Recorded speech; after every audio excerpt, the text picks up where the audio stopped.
아버지 예물 가운데 지금 축복하시고 네 보물 있는 곳이 내 마음에 있다라고 말씀하셨습니다. 이들의 마음 안에 하나님을 아버지 사랑하는 마음 아버지 더 부어주시고 이들의 아버지 떡반죽 거룩을 더 넘치게 하셔서 아버지 드릴수록 더 풍성함을 경험하게 하여 주시옵소서. 아버지 그래서 또한 이 기도의 제목들 마음의 소원들 주님 아버지 보시고 아버지 간정으로 아버지 주께 영광 돌릴 수 있도록 축복하여 주시옵소서. 예수님 이름으로 기도합니다. 아멘. 오늘요 집회하면서 식사를 한 적이 없잖아요. 근데 오늘 우리 목사님하고 식사했어요. 우리 장로님 세 분하고 우리 목사님하고 냉면 먹었습니다. 네, 그또 우리 장로님들이 또 갈비 시켜줘가지고 또 갈비도 같이 먹고 5시에 만나서 7시까지 네, 그러면서 또 여러분 교회 장로님들이 또 얼마나 신실하게 목사님을 잘 보필하는지 장로님들이 그래서 또 좋더라고요. 기분이. 여러분은 어때요? 하나님 좋은 시간 주고 계십니까? 여러분 누구시라고요? 여러분 누구세요? 아브라함의 씨. 여러분 누구시라고요? 그죠? 저와 여러분은 아브라함의 씨입니다. 이 부분에 대해서 명확하게 정립을 하고 가야 돼요. 이 아브라함의 씨다 이러면은 아브라함하고 닮아야 돼요 이제. 근데 이 닮는 것이 여러분 이게 훈련을 통해서 닮을 수 있어요. 훈련. 네. 아브라함은 네, 이 삶의 라이프 스타일은 뭐냐면은 두 가지라 그랬어요. 재단 생활, 그다음 장막 생활.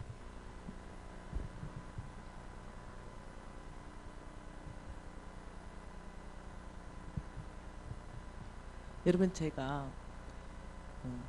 가장 기억에 남는 거, 가장 기억에 남는 것 중에 하나가 뭐냐면 하나의 음성 들었던 거.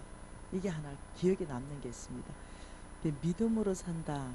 이 정의는 하나님 음성 듣고 사는 삶, 하나님 말씀 따라 사는 삶. 이게 믿음으로 사는 거잖아요. 아브라함의 신은 첫째, 아브라함의 삶의 라이프 스타일은 어저께 우리가 배웠습니다. 재단 생활, 장막 생활. 근데 아브라함의 영적 라이프 스타일, 아브라함의 영적 라이프 스타일 중에 두 가지가 강력하게 있습니다. 그 첫 번째가 믿음의 사람입니다. 그는 믿음의 사람. 저와 여러분이 아브라함의 씨라면 우리는 아브라함을 닮아야 되잖아요. 네, 우리는 믿음의 사람이 돼야 되는 거예요. 이 믿음의 사람은 하나님의 음성을 듣는다. 하나님 말씀, 음성을 어떻게 들을 거예요? 성경 기록된 말씀이 가장 음성 듣기 좋습니다. 예, 이 기록된 성경 말씀을 빼고 자꾸 이상한 음성을 들으려면 안 돼요. 예, 보통 하나님의 음성 듣는다 이러면 산신령 음성을 자꾸 들으려고 그래. 네, 뭔가 이상한 음성 막 그거 아니고요. 하나님께서는 이미 기록된 성경 말씀을 통해서 우리에게 말씀하십니다.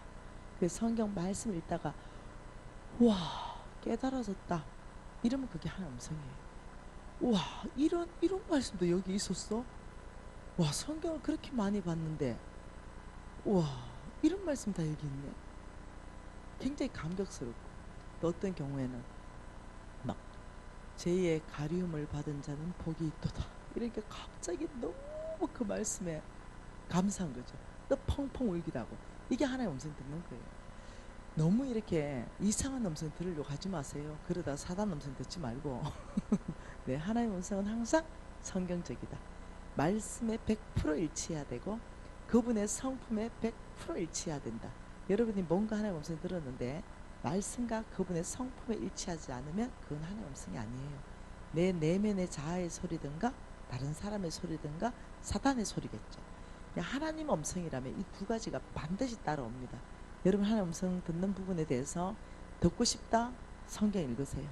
네, 말씀 묵상하십시오. 그 안에서부터 하나님 말씀하십니다. 그래서 제가 이 재정 원칙을 배우면서 하나님 음성을 날카롭게 더 듣고 싶었어요. 그때 하나님 이렇게 말씀했습니다. 너는 그 홍성근 목사님의 강의예요. 재물의 노예가 되지 말고 재물을 노예로 다스려라 이러는 거예요. 이것이 하나님의 뜻이라는 거죠. 그러면서 재물의 노예가 되지 말고 재물을 노예로 다스리는 게 뭘까? 이제 이 부분에 대해서 홍 목사님이 강의를 다 하셨고 저는 배웠습니다. 그러니까 돈을 가지고 일을 시키라는 거죠. 내가 일할 때 여러분이 예를 들어서 일하려면 몸이 한 개밖에 없는 거예요. 예. 그런데 여러분의 재물로 일을 시키려면 어마어마한 일을 할 수가 있는 거예요. 그래서 제가 이제 빚 50억을 다 갚고 제가 타락을 했어요. 여러분 사람이 진짜 타락을 쉽게 해요. 내가 정말 하나님 타락하지 않을 것입니다. 내 이 50억 진 빚 이것만 주님 해결된다면 저는 진짜 주님께 목숨을 바치겠습니다. 저 이랬거든요. 그런데 시간이 지난 거예요. 50억 갚을 동안 시간이 4년 반, 5년 시간이 지나면서 이 5년 안에 하나님을 잊어버리는 거예요. 제가 그 빚 갚기 전에는 뭐 빚쟁이들한테 머리털도 뽑히고 너무 공고한 삶. 이러니까 주님 앞에 금식하게 나가고 울부짖으며 나가고 주님 아버지 이거 좀 해결해 주십시오. 이랬는데 점점 한 달에 1억도 벌고 한 달에 2억도 벌고 한 달에 3억도 벌고 이러면서 빠른 속도로 빚을 갚기 시작했죠. 이 빚 다 갚는데 4년 반밖에 안 걸린 거예요. 근데 이 4년 반 안에 놀랍도록 마음이 바뀐 거예요. 그리고 빚 다 갚고 1억 2천만 원이 통장에 남아있는데 그걸로 제가 하나님 넘치는 재물이 오면은 홀로 보낸다 그러잖아요. 그런데 내가 다 쓰고 싶은 거예요. 하나님께서 50억이나 축복해 주셨는데도 그 1억 2천 좀 하나님께 드렸으면 좀 좋겠어요.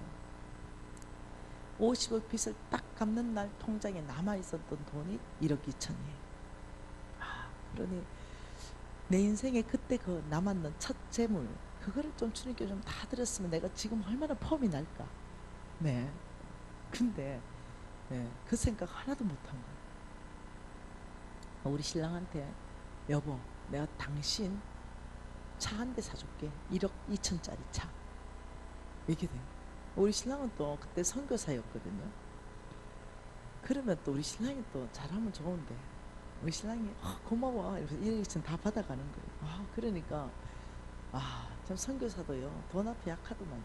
네. 미진아 네가 그 헌신했는데 하나님께 드려야지 이러면 좀 좋아요. 근데 고맙다고 받아가 버리는 거예요. 그래서 그 1억 2천 차 살려고 오늘은 이 카달로 가져오고 내일은 이 카달로 가져오고 이러면서 거의 3주가 지났다는 거 아니에요. 근데 어느 날 아침에 기도하는데 새벽에 주님께서 저에게 늘 별 말씀 안 하셨어요. 주님은 저에게 늘 내가 주님 이름을 따라 사랑한다, 내가 너를 이해한다 이 정도 얘기밖에 안 하셨거든요. 나는 뭐 주님이 그냥 인사인가 이렇게 생각했는데 그날은 딸아 내가 너에게 맡겨놓은 1억 2천 있지 이러는 거예요. 50억 빚 다 갚을 때까지 한 말씀도 안 하셨다니까요. 근데 딱 빚 갚으니까 내가 너에게 맡겨놓은 1억 2천 있지 이러는데 갑자기 뻥 찐 거죠. 갑자기 이런 생각이 들었어요. 언제 맡겨놨지? 이런 생각이 드는 거예요. 이미 잊어버린 거죠. 하나님은 모든 것의 주인이시고 내 하나님 여호와를 기억하라. 그가 내게 재물 얻을 능력을 주셨습니다. 하나님으로부터 재물 얻을 능력으로 1억 2천이 남았어요. 그런데도 하나님이 내가 너에게 맡겨놓은 1억 2천 있지? 이렇게 딱 음성이 팍 들리는 거예요. 그러니까 주님이 언제 맡겨놓으셨지? 이 생각 확 올라오는 거예요. 벌써 타락했다는 거죠. 그 맡겨놓은 1억 2천으로 4명의 선교사에게 3천만 원짜리 차를 사주라. 아이고 큰일 났다. 제 생각은. 그래서 신랑 여보 그 1억 2천 가지고 하나님이 4사람 선교사한테 3천만 원짜리 차 사주라는데 이러니까 우리 신랑 반응이 진짜 님만 하나님의 음성 듣나? 네가 들은 하나님의 음성이 진짜 하나님의 음성인지 검증을 좀 해봐야 안 되겠나? 그러면서 우리 가정 예배 들으면서 검증 좀 하자 이러는 완화해진 거예요. 다들. 내 신랑 오고 내 오고 우리 유진이 그때 초등학생이었습니다. 우리 유진이 오고 야 유진아 네 정신 똑바로 차려야 된다. 엄마가 무슨 하나님 음성 들었다는데 우리 세 사람한테 똑같이 하나님 말씀해야 되지. 이게 공동체 재정인데 유진아 정신을 똑바로 차려라. 우리 유진이가 예배하면서 하나님 음성을 분별할 것이다. 그래서 엄마 하나님 뭐라 그래요? 말씀 나눠주세요. 그래서 제가 요만조만하게 하나님이 말씀하셨다. 이 애가 얼굴이 막 밝아지는 거예요. 그러더니 엄마 예배 드릴 필요 없어요. 엄마가 말씀 나눠주는데 내 영이 너무 기뻐요. 그거는 100% 하나의 음성이에요. 내가 얼마나 기쁜지 모르겠어요. 선교사님이 그 차를 가지고 얼마나 많이 전도하시겠어요. 선교사님이 그 차를 가지고 얼마나 편안하게 사역할 수 있겠어요. 우리 하나의 음성이 확실해요. 예배 드릴 이유도 없다는 거예요. 아빠도 아마 그렇게 생각할 거예요. 아빠 얼마나 난감하겠어. 벌써 2대1인데. 그래서 그래 아빠도 그래 생각했지. 이렇게 하면서 저녁에 홍 목사님에게 배운 대로 어떻게 했냐면 노예 파송식을 하자 이렇게 된 거예요. 그러면서 홍 목사님이 가르쳐 줬어요. 어떻게 할 때 노예 파송식이 되는가.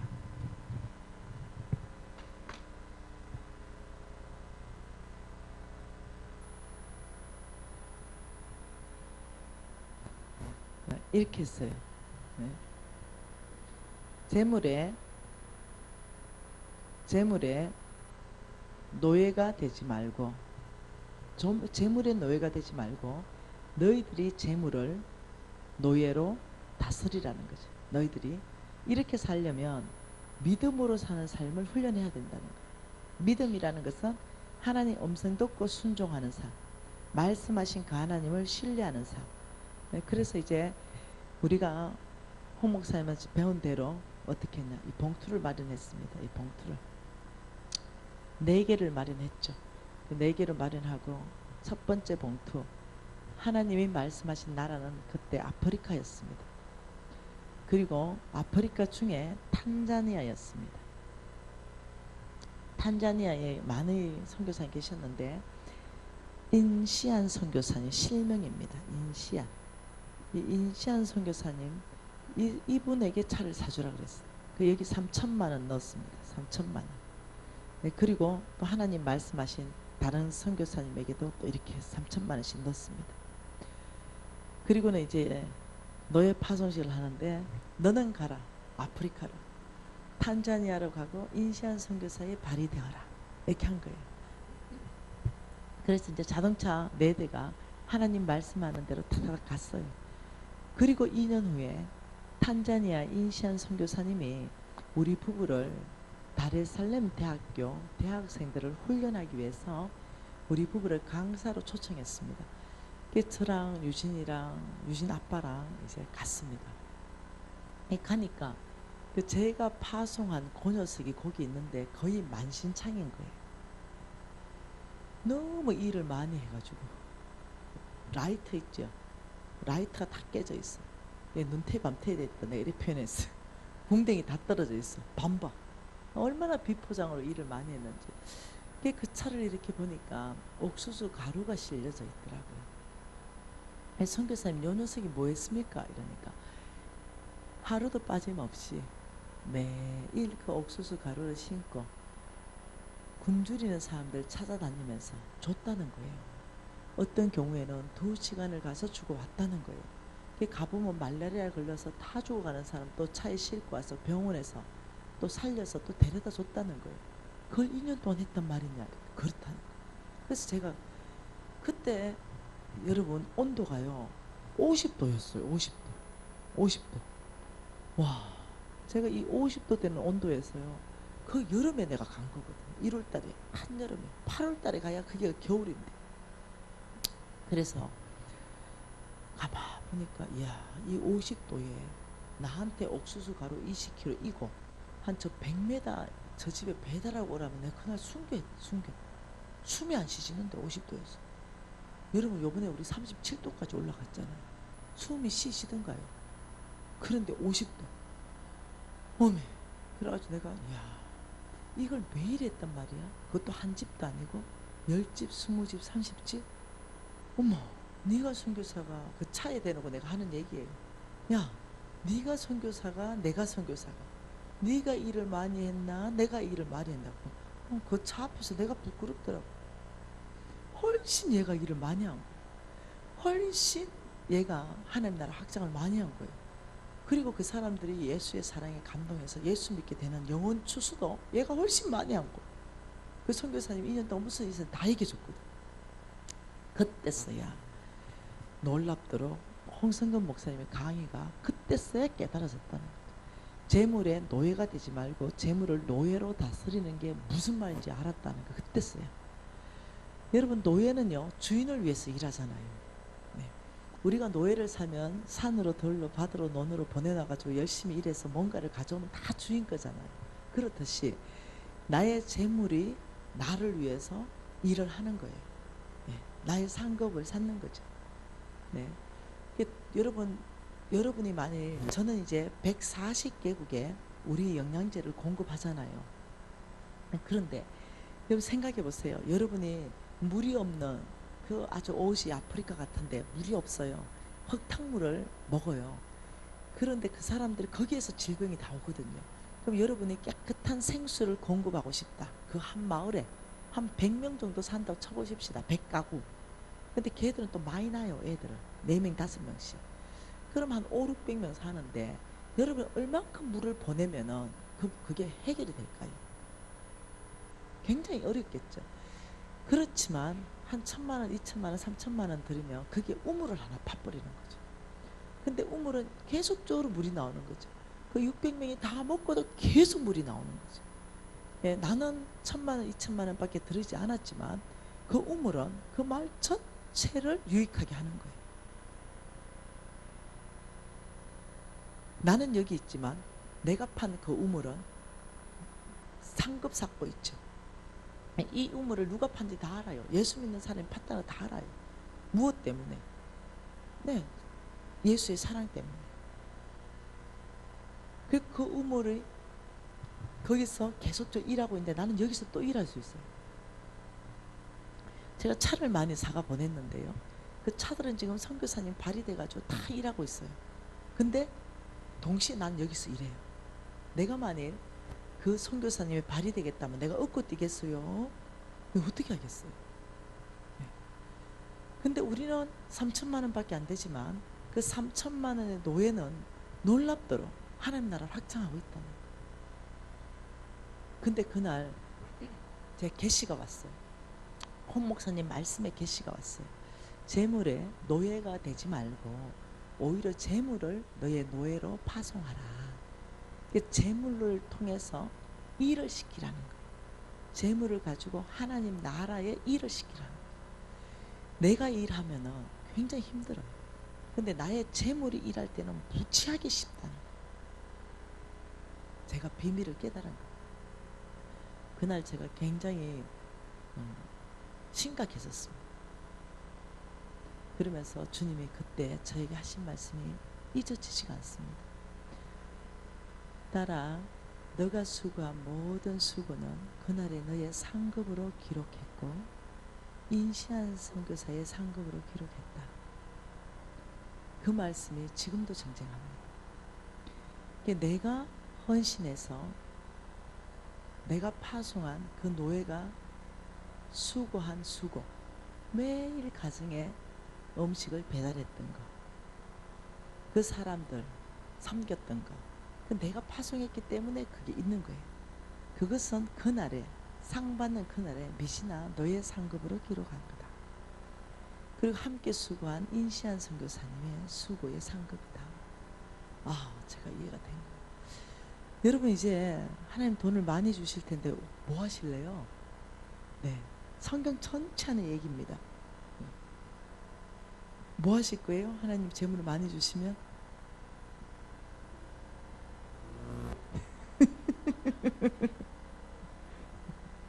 좋네, 좋아. 우리 집사님 화이팅. 네, 우리 하나님 어저께 다시 한번 보면 온 땅에 하나님의 사람들, 목사님들, 선교사님들, 성빈들을 파송해 놓고 이쪽 성부들 이쪽으로 돈을 줍니다. 이쪽으로 돈을 주면 우리는 넘치는 재물은 이쪽으로 흘러보내는 거예요. 그래서 이 선교사님이나 목사님들이 하나님 나라 확장할 수 있도록 동력하는 거예요. 그 상급은 목사님만 받는 게 아니에요. 저와 여러분도 받고 목사님도 받는 거예요. 예, 어저께 우리가 이게 돈줄 자금의 흐름 공부했지요. 예, 빌립보 사람들은 사도 바울의 선교원금을 채웠고, 그리고 빌립보 4장 19절에는 나의 하나님이 그리스도 예수 안에서 그 풍성한 대로 너희들의 모든 필요를 채울 것이다. 여러분, 돈의 흐름을 알아야 돼요. 하나님 우리를 크게 부자로 만들어 가실 때는 계획이 있습니다. 왜요? 하나님 나라에는요 재물이 필요합니다. 네. 크든 작든 그 재물이 필요합니다. 그래서 하나님은 놀랍게도 끊임없이 너희들이 작은 재물이라도 할 수 있는 만큼 너희들 흘러보내기를 원한다. 그것은 뭐냐? 없어지는 것이 아니라 하늘은행에 저축되는 거다. 어저께 성경적 기반 다 봤습니다. 그렇다면 질문 하나 하십시다. 여러분에게 그러면 빚 내면서까지 헌금 하나? 이거 빚 내면서까지 그러면 선교 헌금 해야 합니까? 이거 어떻게 생각하십니까? 이 부분에서 정립을 한번 하고 싶은 거죠. 성경에서는 빚 지지 말라 이렇게 했어요. 그리고 사랑의 빚 외에는 어떠한 빚도 지지 말라 이렇게 했어요. 그래서 제가 최근에 오늘 안 왔네. 오면은 내가 좀 모델로 세워서 니 와서 간증 좀 하라 이럴래 했는데, 어제 그 내 사업의 파트너라고 말했던 애 있죠. 네, 어제 왔었네. 걔가 30억 빚 졌어요. 근데 빚 다 갚기 전에는 내가 사업 같이 안 한다 그랬어요. 걔가 왜 30억을 빚 졌냐면은 헌금하다가 헌금. 얘는 하나님을 너무 사랑하는 거예요. 그러니까 있는 거 없는 거 다 틀어서 무조건 헌금하면 복 받는다는 생각을 하고 있는 거예요. 헌금하고 또 하고 헌금하고 또 하고 헌금하고 또 하고, 없으면 빚 내서 하고 땡빚을 내서 하고 담보대출 해서 하고 이러면서 30억 빚지고 곧 부도 날 뻔했어요. 그때 너무 지쳐가지고, 너무 얘는 그렇게 하면은 막 하늘에서 복이 쏟아지는 줄 알았대. 감당할 수 없는데도 계속 빚을 내서 그냥 헌금을 한 거예요. 근데 그때 이제 저를 만나게 되고 제가 컨설팅하기 시작했어요. 하나님의 헌금 원칙을 배워야 된다. 그러면서 제가 이 강의를 해줬습니다. 하나님은 어떤 헌금을 받으시는가? 자, 먼저 한번 봐보십시다. 먼저 네, 레위기 말씀으로 보십시다.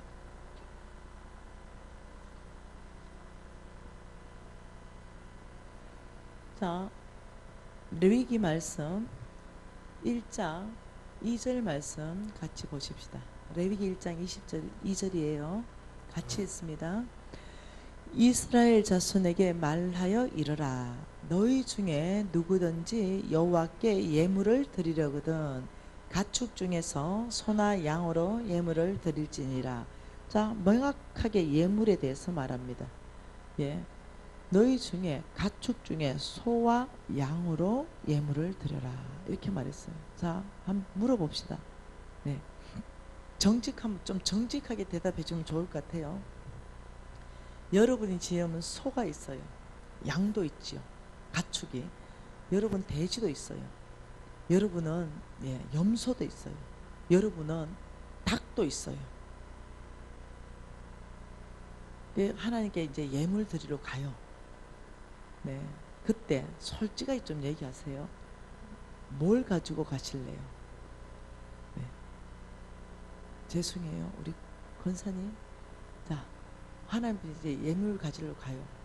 나는 소도 있고, 난 양도 있고, 난 염소도 있고, 난 닭도 있고. 하나님께 이제 예물을 가지러 가는데 솔직하게 뭘 가지고 하나님께 예물 드리러 가실 거예요? 권사님, 정직하게. 소요.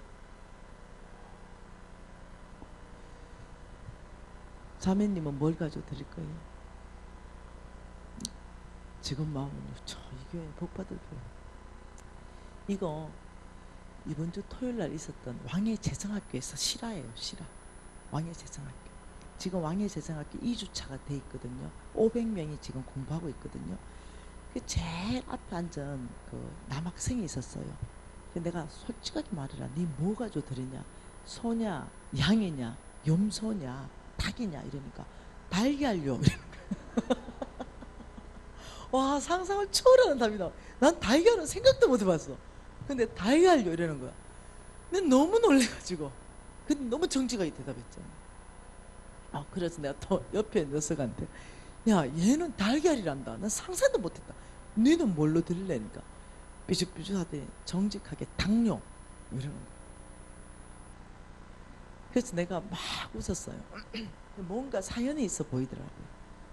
너 한번 대답 좀 해봐라. 너는 닭도 아니고 왜 달걀이냐? 너 사연이 있어 보인다. 뭔 사연이냐? 얘기 좀 해봐라. 그 500명에게 얘기한 거예요. 사실은요, 제가 그놈의 소를 잡다가 빚이 져가지고 거의 죽을 지경입니다. 달걀도 드릴 수 있는 힘도 없다는. 네. 모르는 거죠. 하나님께 예물 드리는 방법을 모르는 거죠. 여러분, 하나님은 명확하게 예물을 드릴 때는요, 가축 중에서 소와 양은 뭐냐면요, 가장 비싼 겁니다. 너가 가지고 있는 가축 중에 가장 큰 값어치 나가는 겁니다. 최고 비싼 거 가져와라. 왜?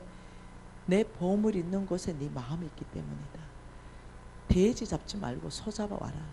그 염소 잡지 말고 소 잡아와라. 너의 마음. 네. 그러면서 가장 순결하게 양. 이 사람은요, 소가 있으니까 부자입니다. 부자. 여러분, 소 가진 사람 별로 없거든요. 네. 자, 그러면 두 번째 또 한번 봐보십시다. 자, 소가 없죠. 어떤 가난한 사람들은 소가 없어요. 그러면 하나님 뭐라고 말하는지 레위기 5장 7절 말씀 같이 한번 읽어봅시다. 저기 왔네요. 저 헌금마다 30억 빚지고, 네, 올 연말으로 이제 빚 다 갚습니다. 그리고 저하고 이제 멋지게 사업을 시작할 거고, 우리 2천억 벌 거예요. 네, 저기 손 좀 흔들어 보소. 저 위로 좀 보소 와 있습니다. 이 헌금을 여러분은 어떻게 해야 될 것인가? 자, 7절 같이 한번 읽어봅시다. 같이 읽을게요. 만일 그 힘이 어린 양에게 바치는데 미치지 못하면 그가 지은 죄를 속죄하기 위해서 뭘 바쳐라? 산비둘기, 그리고 또요 집비둘기, 그것도 새끼 2마리. 이 사람 누굽니까? 이 사람이 양이 없고 소가 없는 사람이에요. 이 사람은 가난한 사람입니다. 네. 이 가난한 사람은 소를 바치고 싶어도 없어서 못 바쳐요. 이럴 때는 너 가진 것 중에 이 사람에게는 산비둘기가 소입니다. 이 사람은 집비둘기 새끼 2마리 자체가 소예요. 네. 자, 집비둘기가 산비둘기도 없는 사람은 어떻게 해요? 11절 읽어보십시다. 11절.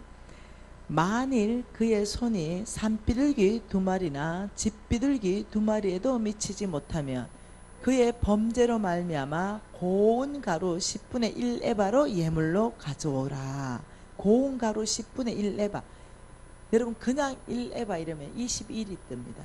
10분의 1 에바 이러면 2.2리터예요. 그게 조금입니다. 조금. 네. 그러니까 고운 가루. 네. 이건 뭐예요? 이 사람은 더 가난한 사람. 더 가난한 사람은 예물 드리는 방법이 뭐냐면은 고운 가루. 네. 여러분 어떻게 생각하세요? 여러분이 집비둘기와 산비둘기도 아예 없어. 그렇다면 이웃집에 가서 꼬아서 오는 게 아니에요.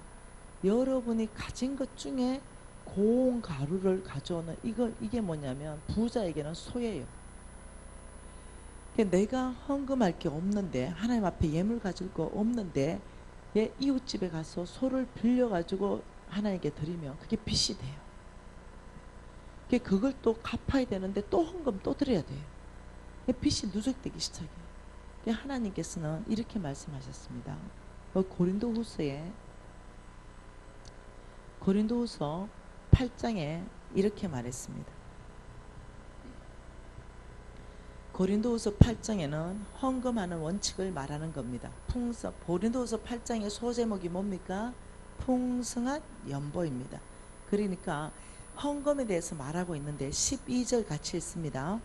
할 마음이 있으면 있는 대로 받으실 터이요 없는 것을 받지 아니하시리라. 이해하셔야 돼요. 하나님은 우리 손에 항상 너희 손에 무엇이 있느냐, 네 5 플러스 2 5병이요 작은 도시락 있습니다. 충분하다. 그걸 나에게 가져오라. 하나님 손에서 배가 시켰습니다. 너 손에 뭐가 있냐?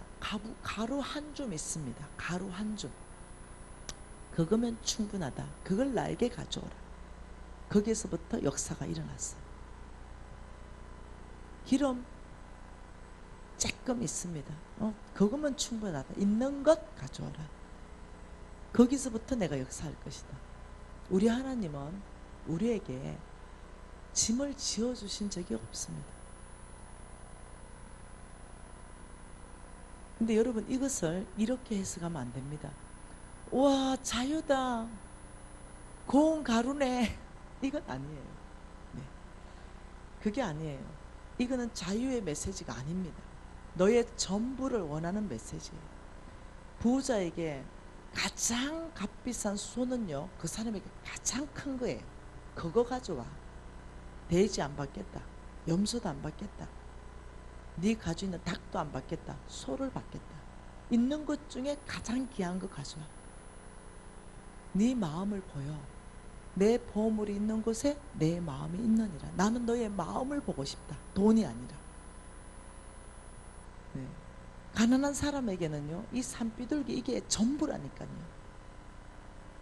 그러니까 작은 헌금을 말하는 원칙이 아니라는 거예요. 이게 하나님에게는 똑같다는 거죠. 소나 하나님에게는 산비둘기나 집비둘기나 고운 가루나 하나님에게는 똑같아. 자, 김미신이 이제 돈 좀 있어요. 그죠? 네, 돈 좀 있습니다. 그럼 예를 들어서 뭔가 교회를 건축한다 했을 때 제가 10억 하는 거와 정말 그 1억 하는 사람, 최선을 다해서 1억 하는 사람과 최선을 다 해도 지어짜도 100만 원 하는 사람과 하나님 보기엔 똑같다. 무슨 말 이해되시나요? 근데 이건 아니에요. 내가 정말 최선을 다하며 5천만 원 할 수 있는데 한 1,000만 원 정도로 적당하게 하는 것, 이거 아니라는 거예요. 그래서 지금 내가 하나님 앞에 나가는 이 어떤 이 중심의 태도, 이것을 놀랍게도 여러분 이해를 하셔야 됩니다. 우리 예수님은 어디에 앉아 계실까? 주일에. 저는 성경 안에서부터 보니까 헌금 면복기 앞에 앉아 계시더라. 왜? 그 사람의 마음을 보기 위해서. 그래서 앉아 계시다가 김미진이 쭉 와가지고 1억을 턱 놓고 가니까 야, 너 패스다. 근데 허름하고 남루한 옷을 입은 가부가 오더니 500원짜리 돈에 부끄럽게 땡글랑 땡 넣으니까 너 서봐라. 스톱. 이 자매가 나를 가장 사랑한다. 이게 무슨 말이겠어요? 하나님이 우리의 재물을 원했겠어요? 그 말이 아니에요. 너희의 마음을 나는 보기를 원한다. 그러면서 주께서 네 보물이 가는 그곳이 너희의 마음이 있다.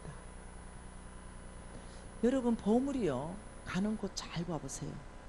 보물 가는 곳 잘 봐보세요. 옛날에 연애할 때요. 그 우리 지금 그 신랑 연애할 때 생각해 보세요. 오만 건 나한테 좋은 거 다 먹일 내주고 오만 좋은 거 다 사줄래고. 네. 지금 한 60 됐는데 옷 한 벌 사달래 보세요. 난리 나지. 네. 뭘 있는데 또 사노? 그러지 마세요. 우리 신랑이 립 서비스를 잘하는 사람입니다.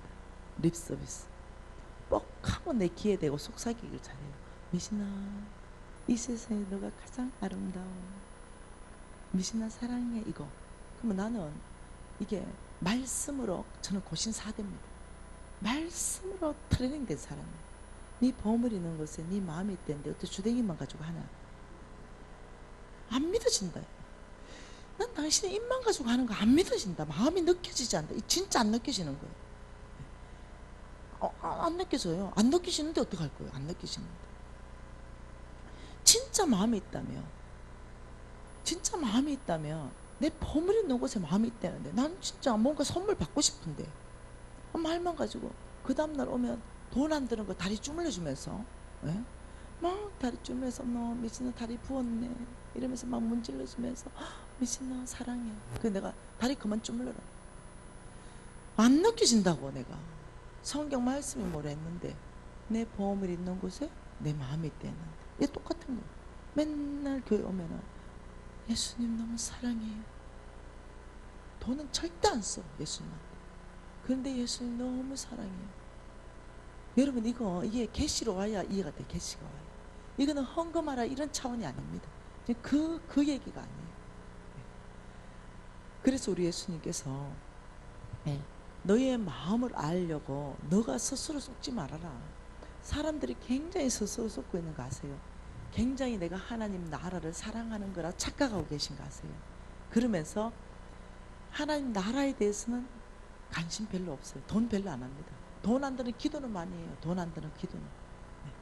돈 안 드는 봉사는 많이 해요. 돈 드는 거는 다 안 해요.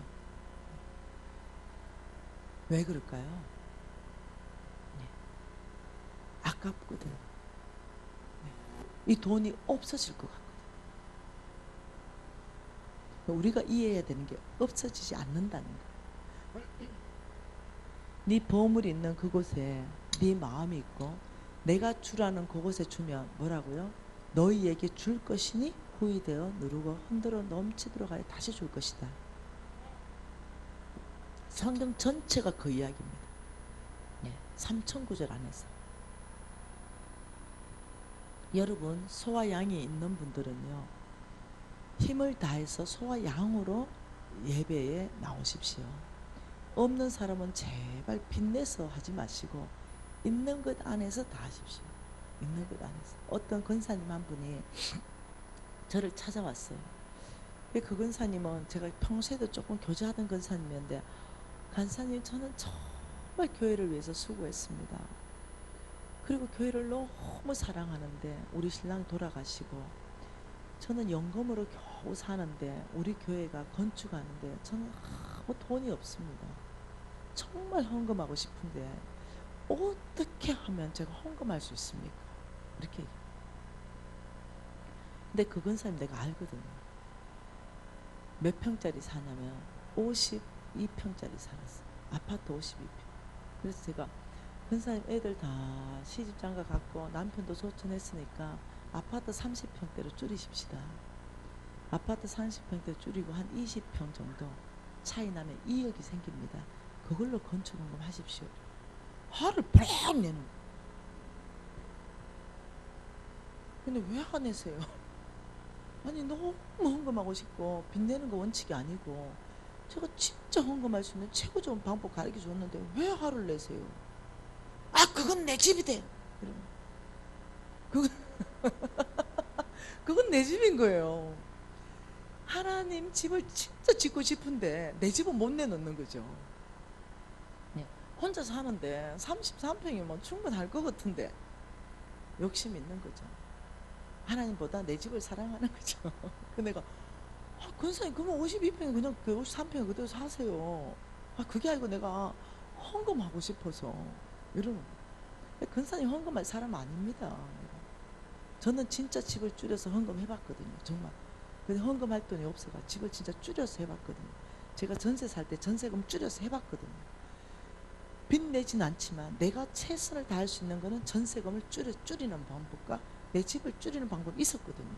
그래서 저는 빚 안 내고 내가 할 수 있는 부분에서 내가 했는데 지금은 내가 줄인 것보다 3배보다 더 큰 집에 살게 하시는 거예요. 하나님. 근데 너무 놀랍죠. 말은 그렇게 하는데 실질적으로 방법을 가르치면 화를 퍽 낸다니까. 이게 현실이에요. 여러분 현실감 팍 안 듭니까? 여러분이 만약 그 권사님인데 내가 그렇게 많이 상담해 줬다면 김미진 다시 꼴 보기 싫다 이럴걸요. 근데 저는 참 복받은 사람입니다. 내 스스로가 그것이 머리가 떠오르고, 아 그래, 전세 3억짜리 살 필요 뭐 있냐, 전세 2억으로 가고 집 조금만 줄이면 되는데 그 1억이나 생기는데 그거 할 수 있네. 저는 이 생각이 먼저 돌아가는 거예요. 난 너무 감사했었어요. 그래서 내가 간사님이랑 그렇게 해래. 난 그렇게 했었다 나는. 그리고 괜히 내 욕을 바가지 얻어먹고 그 근사님 마음 상하고 이러면서 간 적이 있어요. 그 상담이 제가 잊어지지 않는 상담 중에 또 하나입니다. 여러분 정말 하나님 사랑하는 거는요, 하나님 계산법은 재물입니다. 내 보물이 있는 곳에 내 마음이 있는 거예요. 틀림없는 계산법입니다. 요한 웨슬리가 이렇게 말했습니다. 지갑에 핵심이 없으면 거듭난 사람이 아니다. 이럴 정도로. 왜 그랬을까요? 왜 지갑에 핵심이 없으면 거듭나지 않았다라고 강력하게 말할까요? 그 이유는요, 같이 한번 연결 한번 해보겠습니다. 누가복음 12장 보십시다.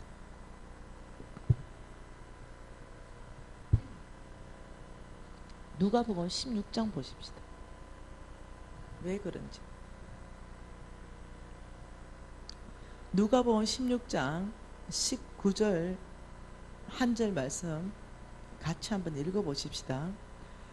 한 부자가 있어 자색 옷과 고운 베옷을 입고 날마다 화롭게 즐기더라.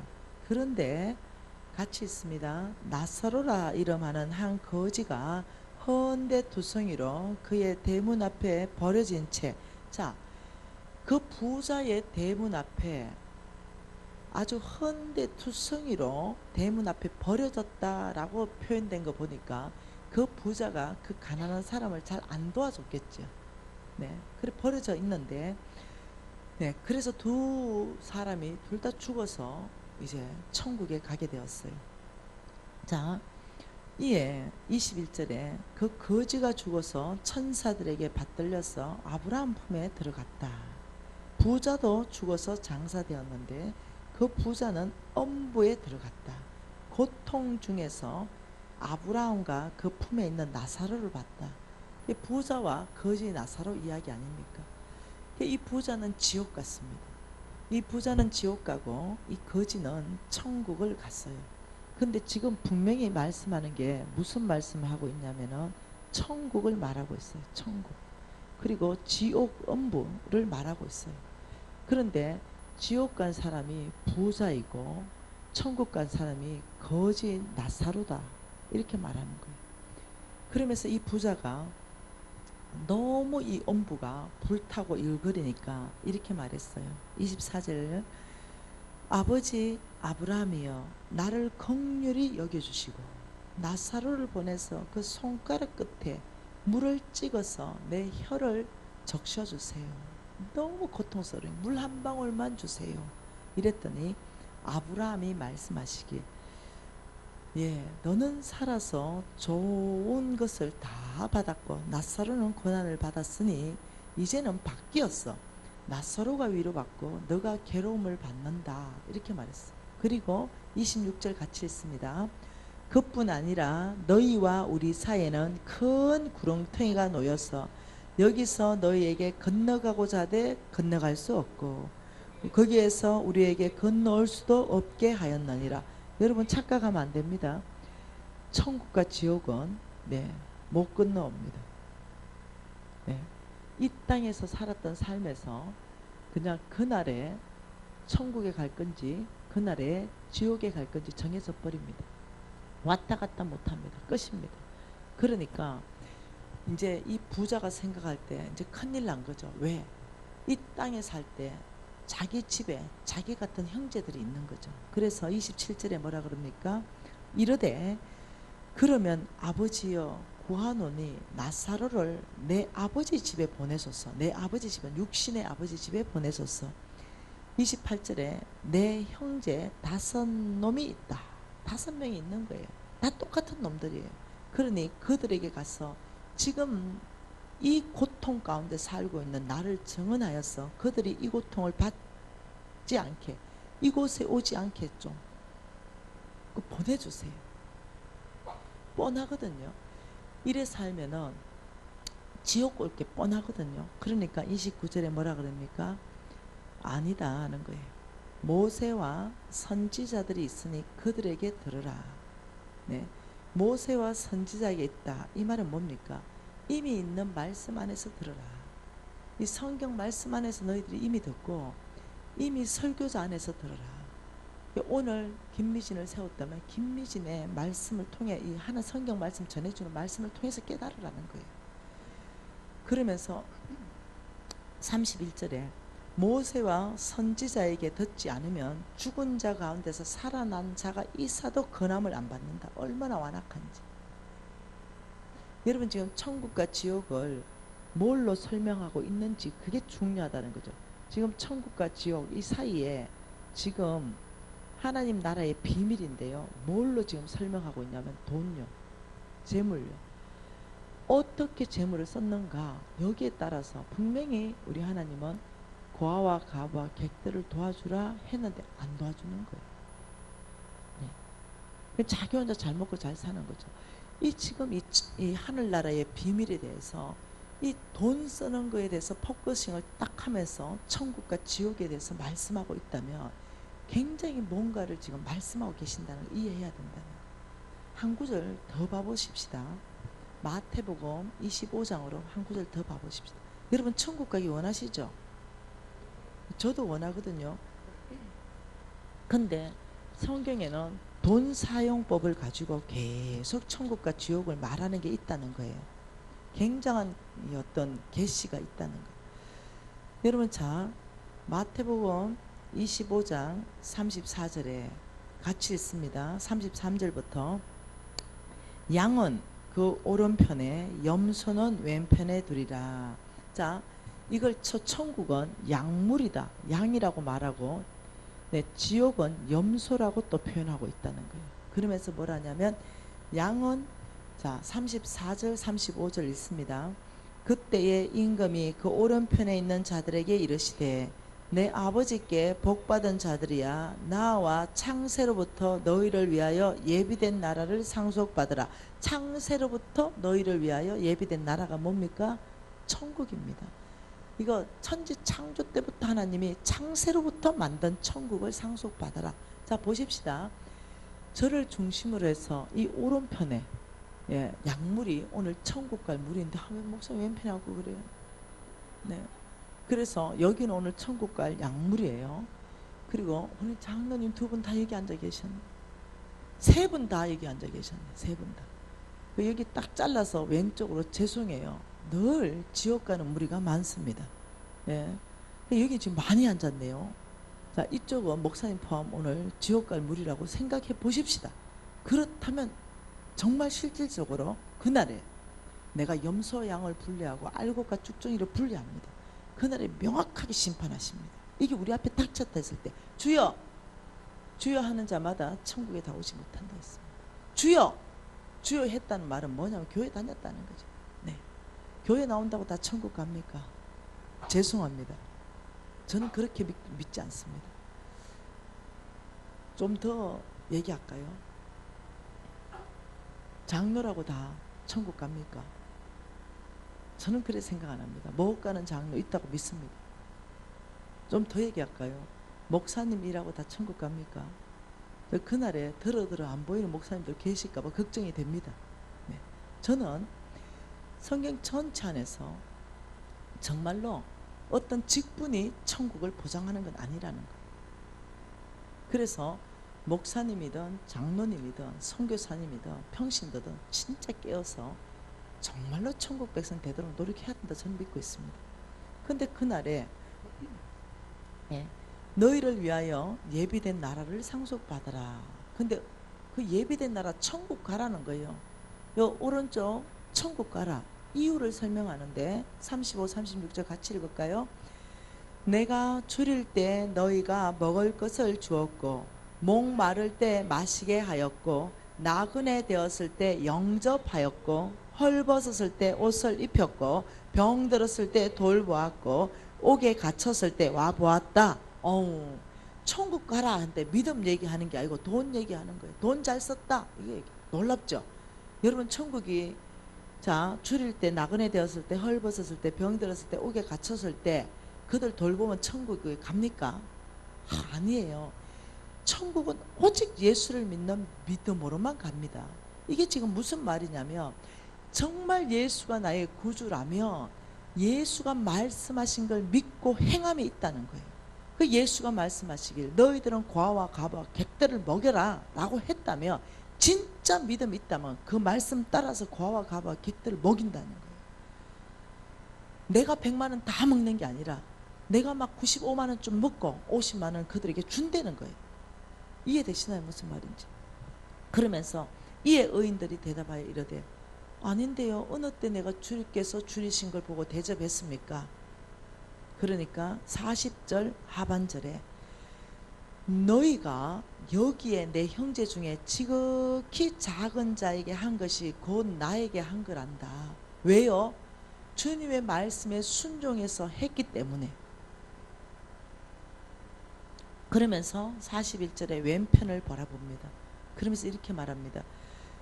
같이 읽습니다. 왼편에 있는 자들에게 이르시되 저주를 받은 자들이야 나를 떠나 마귀와 그 사자들을 위하여 예비된 영원한 불에 들어가라. 지옥 가라.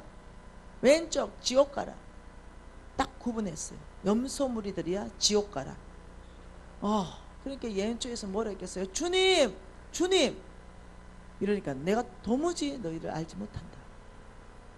지옥 가는 이유를 뭐라 합니까? 42절부터 내가 줄일 때 너희가 먹을 것을 주지 아니하였고 목마를 때 마시지 아니하였고 나그네 되었을 때 영접 안 하였고 헐벗었을 때 옷 안 주었고 병들었을 때 옥에 갇혔을 때 돌보지 않았다. 이거 다 돈하고 관계된 얘기예요. 너희들은 입으로는 주여 하지만 실질적으로 너희들은 돈이 중요하다. 내가 주여 주여 하는 자마다 다 천국 가는 것이 아니라 정말로 하나님 말씀한 것에 대한 믿음으로 사는 삶, 그 말씀에 순종이 따라와야 돼. 그러면서 45절에 이 지극히 작은 자 하나에게 하지 않은 것이 나에게 하지 않은 것이다. 46절 모두가 같이 읽습니다. 그들은 영벌에 의인은 영생에 들어가리라. 이 지금 돈을 어떻게 쓰느냐 따라 가지고 천국 갈 사람, 지옥 갈 사람을 딱 구분했다는 거예요. 왜? 이 사람의 믿음을 볼 때 그 돈 쓰는 걸 보면 보인다는 거예요. 그 마음 전체가 보인다는 거죠. 이것은 가난한 사람을 섬겼다고 해서 섬겼다고 해서 천국 간다는 얘기가 아니에요. 천국은 오직 예수를 믿는 믿음 외에는 갈 방법이 없습니다. 오직 예수의 피가 나를 거룩하게 한 거예요. 우리의 행위가 줄인 사람, 나그네 된 사람, 헐벗은 사람, 병든 사람, 옥에 갇힌 사람, 그 사람들을 아무리 도와준다고 해서 우리의 그 행위가 우리를 거룩하게 하는데 0.1%도 작용할 수 없다는 거예요. 우리를 오직 죄를 씻고 거룩하게 하여 천국 백성 만드는 건 예수의 피예요. 그거 외에는 없어요.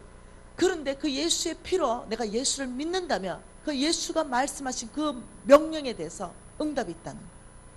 그래서 야고보서는 뭐라고 말하냐면 너희들의 행위로 그 믿음을 증거해라 하는 거예요. 놀랍도록 성경에서 돈을 중앙에 딱 놓으면서 천국과 지옥을 계속 말하고 있다는 거예요. 여러분 한 구절 더 볼까요? 마가복음 볼까요? 마가복음 10절도 똑같은 말, 천국과 지옥을 돈으로 또 얘기하고 있습니다.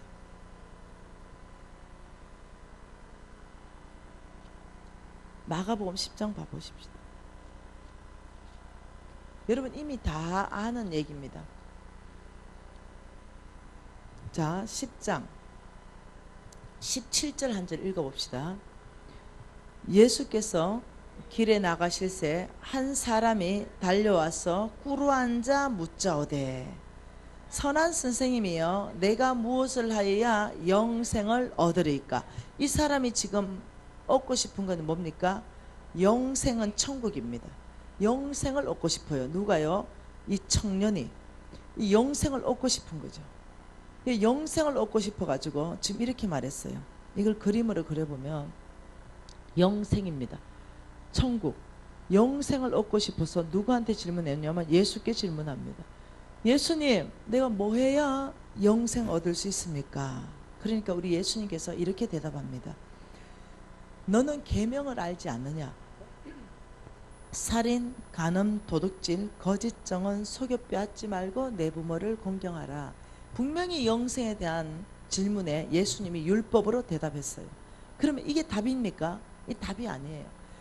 우리 예수님은 항상 대화하는 스타일이 뭐냐? 그 사람을 위로하고 그 사람을 잘한 걸 칭찬하고 이렇게 먼저 말을 시작하는 거죠. 그러니까 20절에 그가 여짜오되 선생님 이것은 내가 어려서부터 다 지켰습니다. 예수님이 알지요. 이미 안다. 적어도 이걸 어려서부터 다 지켰으면 저와 여러분보다 더 괜찮은 사람일 수 있습니다. 그러니까 21절에 예수께서 그를 보시고 사랑하사 진짜 이제 영생에 대한 답을 줍니다. 너 있는 것을 팔아서 가난한 자에게 주라. 영생을 얘기하는데 뭘로 얘기해요? 돈요. 우리 예수님 지금 영생의 질문에 돈으로 대답하고 계세요. 너 있는 걸 팔아서 가난한 자한테 주라. 그러니까 22절에 그 사람이 그 청년이 재물이 많은 거로 슬픈 기색을 하면서 예수를 떠나가 버렸어요. 자, 그럼 이 말이 뭔 말일까요? 한번 생각해 보세요. 이게 무슨 말인지. 자, 이 부자 청년이 여기 있어요. 하나님 천국 가고 싶어요. 예수님. 너 있는 걸 팔아서 가난한 자한테 주라. 이게 천국에 대한 대답이 아닌 거 우리는 알고 있잖아요. 그런데 그걸로 대답했어요. 왜요? 그 사람의 믿음을 볼 수 있거든요. 여러분 창세기 3장 사건은 우리의 일상입니다. 매일 나타나는 거죠. 창세기 3장 사건은 끝난 사건이 아니에요. 자, 창세기 3장 사건에 하나님께서 이렇게 말했어요. 따먹지 말라. 정령 죽으리라. 사탄이 이렇게 말했습니다. 따먹어라. 눈이 밝아져서 하나님처럼 될 것이다. 아, 놀랍죠? 그런데 따먹었습니다. 그때 로마서 6장 16절은 이렇게 말합니다. 너희가 누구의 말에 순종함을 받으면 그 순종함을 받는 자의 종이 되는지를 알지 못하느냐. 다시 말하면 하나님의 말씀에 순종하면 하나님의 종이요, 사단의 말에 순종하면 사단의 종이 되는지를 알지 못하느냐 했는데 사단의 말에 순종해서 따먹었어요. 그래서 우리는 사단의 종이 되었어요. 우리 구원하기 위해서 예수님 돌아가셨어요. 그 똑같은 사건이라는 거죠. 자, 그 부자 청년 앞에 우리 예수님이 하신 것은 창세기 3장 사건을 일으킨 거예요. 네. 자, 이렇게 말했죠. 너 있는 걸 팔아서 가난한 자한테 주라 이랬어요. 그러니까 이 청년 안에 진짜 주인이 드러난 거예요. 이 청년을 진짜 지배하던 것은 예수님의 말씀이 아니라 만몬, 돈 뒤에서 역사하는 사단, 만몬이 그 청년을 지배하고 있었던 거죠. 그 만몬이 드러났죠. 그리고 이렇게 말했죠. 아까워. 말이 되냐? 네가 안 먹고 안 쓰고 뼈가 빠지도록 모아놓은 그 돈을 지금 가난한 자한테 주라고 말하는 저 예수를 빨리 떠나가. 저 예수를 빨리 떠나가. 저 예수를 빨리 떠나가. 끊임없이 내 안에 만몬이 속삭이기 시작하는 거죠. 여러분, 제가 여러분하고 어저께 만몬을 공부하면서 만몬의 목표가 뭐라고요? 주인 바꾸기. 만몬의 목표는 주인을 바꾸는 거예요. 전략을 두 가지로 쓰는데 돈을 사랑하게 만들어 버리는 거죠.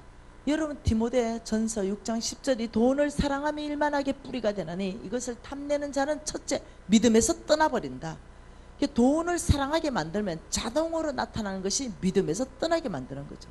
이 부자 청년에게 만몬은 돈을 사랑하는 마음을 집어넣어 준 거죠. 그래 이 부자 청년이 갈등하기 시작하는 거예요. 한쪽에서는 너 있는 걸 팔아서 가난한 자한테 줘. 진짜 주인이 명령하고 있는 거죠. 그런데 내 안에 만몬이 나를 사로잡는 거죠. 내 생각을 사로잡는 거예요. 안 돼. 그것은 네 거잖아. 만몬이 끊임없이 말하는 것이 네 번째가 뭔지 압니까? 만몬의 영향, 빚진다, 돈에 행복한다, 인색함. 모든 게 네 것이야. 우리는 모든 것이 하나님의 것이라는 걸 고백해요. 근데 아니야. 야, 그 돈 네 건데. 그거 네 거잖아. 집도 네 거고. 그 차도 네 거고. 통장에 돈 1억도 네 건데 그걸 왜 저분이 가난한 사람한테 주라는 거야. 무슨 권위로. 야, 네 거니까 빨리 떠나가. 저 사람 얘기 들을 필요 없어. 근데 놀랍게도 성경에 보니까 슬픈 기색을 하고 가버렸다. 예. 돈을 사랑하는 마음에 딱 사로잡히면 놀랍도록 만몬의 전략 자체가 돈을 사랑하게 만들고, 사랑하게 만들면 자동적으로 일어나는 것이 믿음을 떠납니다. 이게 자동입니다. 이 믿음을 떠나서 가버렸어요. 그러니 우리 예수님 23절에 같이 있습니다. 예수께서 둘러보시고 제자들에게 이르시되 재물이 있는 자는 하느님 나라에 들어가기가 심히 어렵다. 이때 재물이 있는 자는 성부가 아니고 속부입니다. 부정직한 재물 얻고, 예. 그러면서 얼마만큼 어렵냐? 25절에 낙타가 바늘기로 나가는 것이 그 속부가 하늘나라 들어가는 것보다 쉽다. 이거 여러분 간다는 거예요? 못 간다는 거예요? 간다고 하지 마세요. 낙타가 어떻게 바늘기로 나갑니까? 내가 쉽게 내 마음대로 성경 해석하지 마십시오. 엄중한 경고입니다. 낙타가 바늘기로 어떻게 나가냐? 그 속부가 천국 가는 것은 낙타가 바늘기 나가는 것보다 어렵다. 못 간다는 거예요. 근데 언제 가요? 언제 가요? 회개하고 돌이키면 간다. 이거예요. 그러니 이 천국과 지옥을 얘기하는데 놀랍도록요, 끊임없이 중간에 돈을 놓고 말씀하고 있는 것, 이게 성경에 꽉 차 있는데 이걸 가볍게 생각한다는 거죠. 이 돈을 사용하는 걸 보면 그 사람의 신앙이 다 나와버린다는 거죠. 그 사람의 믿음이 다 나와버린다. 그러면서 우리 예수님이 영생, 이거 돈을 왜 얘기했냐면 그 사람의 믿음을 보려고요. 누가 주인인가 보고 싶은 거예요. 예수님의 말씀에 순종했다면 그 사람은 주인은 예수님입니다. 예, 근데 이 사람이 예수님이 주인이 아니었던 거예요. 떠나가는 거죠. 예. 여러분 이것을 가볍게 생각한다는 거죠, 사람들. 하나님께서는 천국과 지옥을 설명할 때 그 중간에 돈을 넣고 엄청나게 계속적으로 말하고 있다는 거죠. 그리고 요한 웨슬리는 너희들이 진짜 지갑에 핵심이 없다면 너희들은 거듭나지 않았다. 육신에 속해 있다. 이렇게 말해요. 한 구절 더 봐볼까요? 요한복음.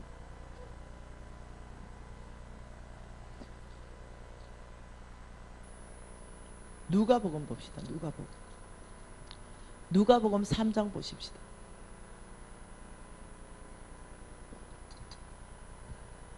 누가복음 3장 2절 한 절 같이 한번 읽어보십시다. 안나스와 가야바가 대제사장으로 있을 때에 하나님의 말씀이 빈들에서 사갈의 아들 요한에게 임한지라. 자, 이 시대적 배경은요, 티베리우스 황제 15년 차입니다. 그때 팔레스타인 이 지역에서 세 개 지역으로 나눠서 분봉왕을 두었습니다. 이 분봉한 것들은 이 티베리우스 황제에게 막 아부하고 정치적으로 굉장히 혼란할 때 그때의 대제사장이 누구였냐면 안나스와 가야바다, 이 말이에요. 시대적 상황 안에서 말씀하시는데, 이 대제사장으로 있을 때에 빈들에서 사갈의 아들 세례 요한에게 뭐가 임했다고 말했습니까? 뭐가 임했어요? 뭐가 임했나요? 세례 요한에게 하나님의 말씀이 임했다. 이렇게 됐어요. 그러니까 이 빈들에서 세례 요한을 사로잡은 게 뭐냐면 하나님의 말씀이에요. 왜? 이제 이스라엘 백성에게 하나님의 말씀을 들려주고 싶은데 그들은 육신에 속해 있는 거예요. 이 귀로 듣는 거죠. 네. 그러니 세례 요한을 말씀으로 장악하고 세례 요한 입을 통해서 어떻게 그 백성들에게 하나님의 메시지를 전하는 거죠. 여러분 오늘날도 마찬가지입니다. 오늘날도 하나님의 메시지를 들려주는 방법은 말씀을 통해서 들려주시고, 주일날 담임 목사님을 통해서 들려주시고, 이런 재정 부흥 집회는 저를 통해서 들려주시는 거예요. 하나님 말씀하시는 방법입니다. 그래서 제가 부흥 집회 하다 보면 여러분이 굉장히 깨닫는 게 있게 되고 도전도 되고 회개하고 돌이키기도 하고 이런 일들이 일어나는 거예요. 이 하나님의 말씀이 빈들에서 사갈의 아들 세례 요한에게 임한지라. 그 요한 입에서 나오는 메시지를 한번 주목해 보십시다. 하나님이 무슨 말씀하셨냐? 그 말씀은 주의 길을 준비하라, 그가 오실 길을 곧게 하라, 이렇게 말했어요. 그러면서 제가 오늘 보고 싶은 것은 7절과 8절입니다. 같이 읽습니다.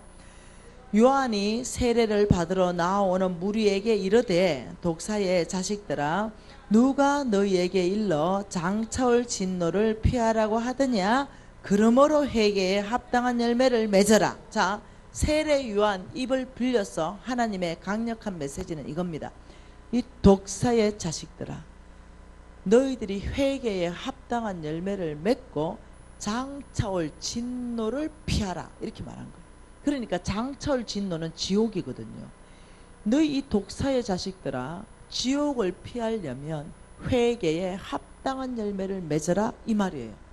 와, 이 말이 강력한 거죠. 왜? 바로 독사 새끼들아 이렇게 한 거와 똑같은 거예요. 그러니까 이 요한 주의로 이 메시지가 너무나 강력하니까 모여들기 시작했어요. 그 첫 번째 모인 사람이 뭐냐면요, 불특정한 다수 무리들이 모였고, 그 두 번째가요 세리들이 모였고, 그 세 번째가 군인들이 모여왔어요. 그러면서 요한이 굉장히 여러분 어떻게 하실래요? 여러분을 향해서 하나님이 오늘날 기록된 말씀을 통해서 저에게도 말씀하시고 여러분 모두에게도 하시는 말씀이 이 독사의 자식들아 회개에 합당한 열매를 맺고 장철 지옥을 피하라 이 말씀은 제가 오늘 들어야 될 말씀이에요.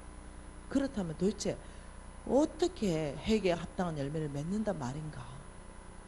10절에 뭐라 그럽니까?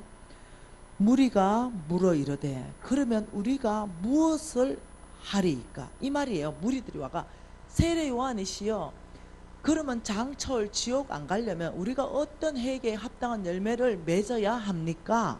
이러니까 세례 요한이 대답하여 이르되 옷 두 벌 있는 자는 옷 없는 자에게 나누어 주고 먹을 것 있는 자는 먹을 것 없는 자에게 나누어 주라. 돈으로 대답하는 거예요. 지옥을 얘기해도 돈, 천국을 얘기해도 돈. 그리고 세리들이 왔죠. 세리들. 부정직한 세리들이 왔습니다. 세리들도 세례를 받고자 와서 이르되 선생님 우리는 무엇을 하리이까? 똑같은 말이죠. 세리들이 그럼 우리는 어떤 회개에 합당한 열매를 맺고 장철 지옥을 피해야 됩니까? 세례 요한 대답하시되 야 부정직한 삶 청산해라. 부가된 것 왜 거두지 말아라. 돈 부정직한 삶 만몬에 사로잡힌 삶 이거 청산해라. 주인 바꿔라는 거예요. 주인 바꿔라. 그 군인들이 왔죠. 14절에 군인들도 물어 이르되 우리는 무엇을 하리이까? 똑같은 말이에요. 다. 우리는 어떤 회개에 합당한 열매를 맺고 장철 지옥을 피합니까? 다 이 말이에요. 그러니까 사람들에게 강탈하지 말고 거짓 고발도 하지 말고 받은 급료를 족한 줄 알아라. 몽땅 천국과 지옥을 말하는데 지금 몇 군데를 봤습니까? 지금 그냥 간단하게 네 군데를 봤습니다. 네. 몽땅 중간에 뭘 넣고 얘기한다고요? 돈요. 여러분 이것을 가볍게 생각하지 말라는 거예요. 우리가 이 땅에 나그네 삶이에요. 우리가 이 땅에 아무리 오래 살아도요. 여러분 100살 사는 사람은 극히 드물고요. 거의 85세 전후입니다. 85세 전후. 길게 장수해야 85세 전후예요. 우리는 사실은 얼마 안 남았어요. 이 땅의 옷을 벗는다 육신을 벗어버리고 이 영원한 나라 안에서는 이 땅에 살았는 삶의 대가로 영원한 천국에서 지옥과 천국 왔다 갔다 왕래도 안 되는 그곳에서 내가 영원히 행복하게 하나님과 사는가 아니면 진짜로 그 지옥 불에 떨어져서 영원한 고통 가운데 사는가.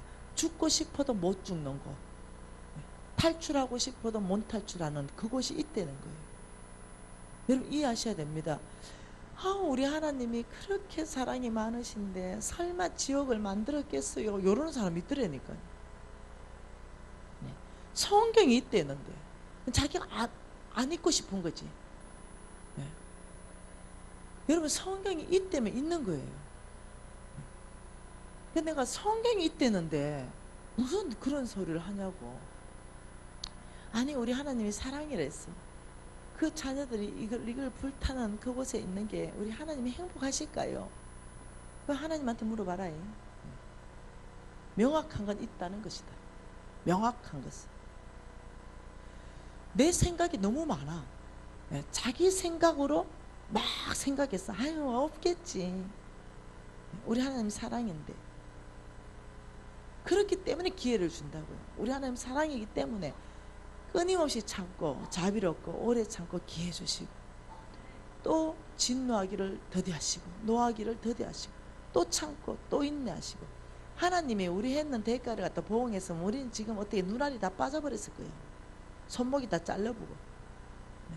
몽땅 아마 장애인 돼 있을걸요. 우리 사는 것에 대해서 보응을 했다면. 근데 끊임없이 하나님이 또 참아주시고 또 참아주시고 또 기회 주시고. 이해하셔야 됩니다. 천국과 지옥은 있습니다. 네. 저는 아주 잠시 천국과 지옥을 본 적이 있습니다. 아주 잠시. 그리고는 제가 헷가닥했습니다. 그리고 제가 길거리에 노방전도 나갔습니다. 네. 그때 나간 게 부산역입니다. 저 찰나로 천국과 지옥을 본 적이 있는데, 그리고 저는 안경점을 할 때인데 12시가 되면 문 닫아버렸어요. 그리고 지옥 가는 사람들이 보이는데 견딜 수가 없었어요. 그래서 띠를 만들었습니다. 예수 천당, 뒤는 불신 지옥, 이래 만들고 20대입니다.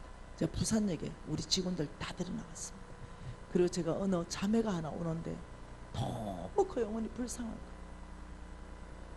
그래 그 자매를 향해서, 자매님 오늘 당장 죽으면 바로 지옥 갈 수밖에 없는 운명입니다. 자매님 오늘 예수를 구주로 영접하셔야 돼요. 처음에 내가 당연히 예수 믿습니까 물어봤죠. 안 믿는다 하길래, 자매님 오늘 죽으면 그 제 문제가 해결되지 않기 때문에 자매님은 지옥 갈 수밖에 없으니 예수 믿고 천국 가세요. 따기를 불이 나도록 맞았어요.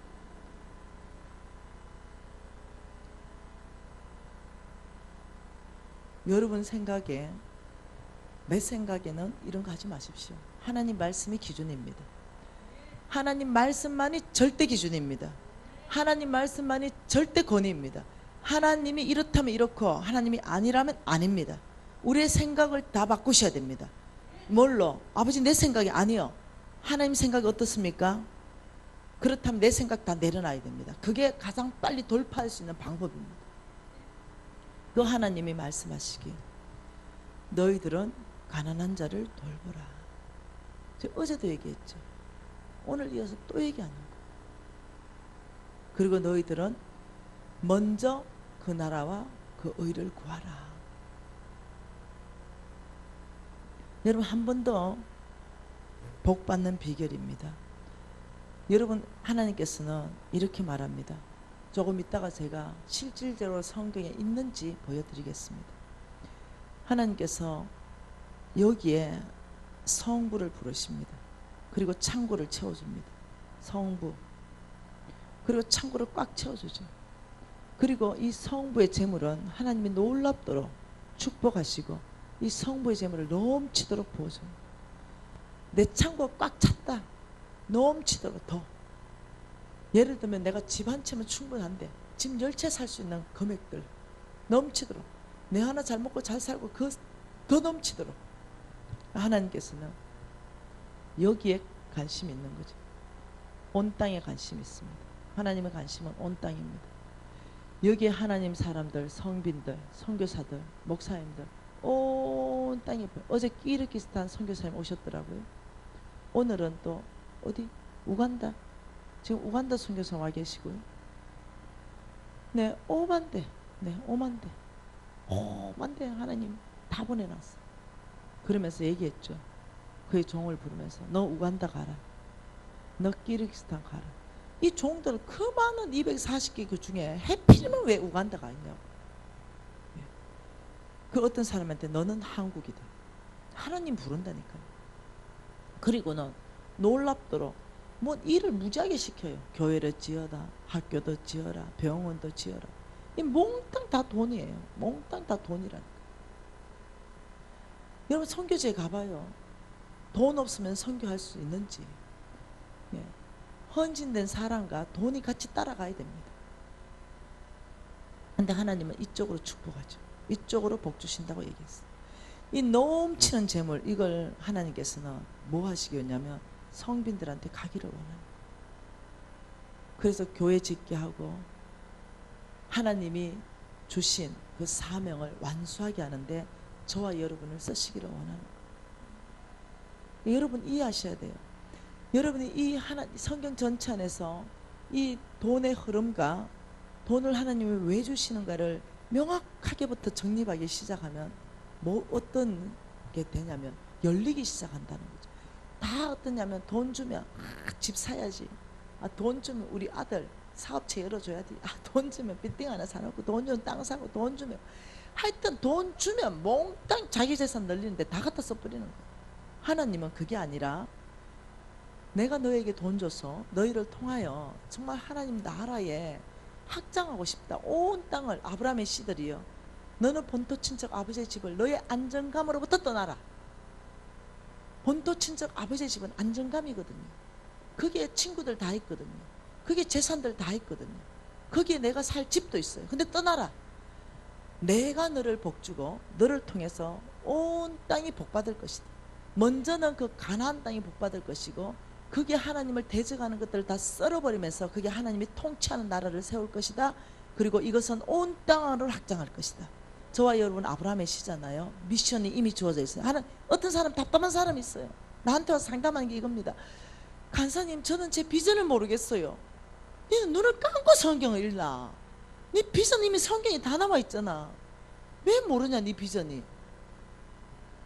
네 비전 마태복음 그 마지막 장 마지막 절 세 28장 19, 20, 21절 그것만 읽어도 알겠네.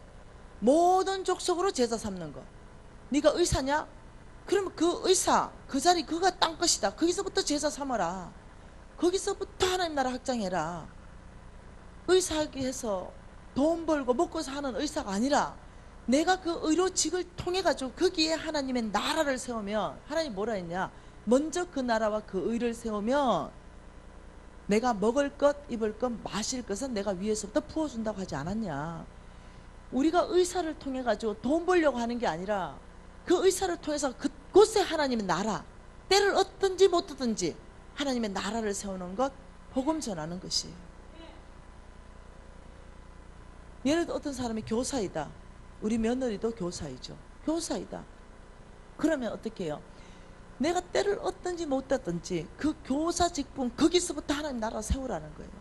아이들을 보살펴주고 위로하고 하나님 성품으로 내 아버지들에게 엄마들에게 상처받았다면 그 상처를 싸매주면서 우리 선생님은 예수 믿는다고 아는데 진짜 다르네.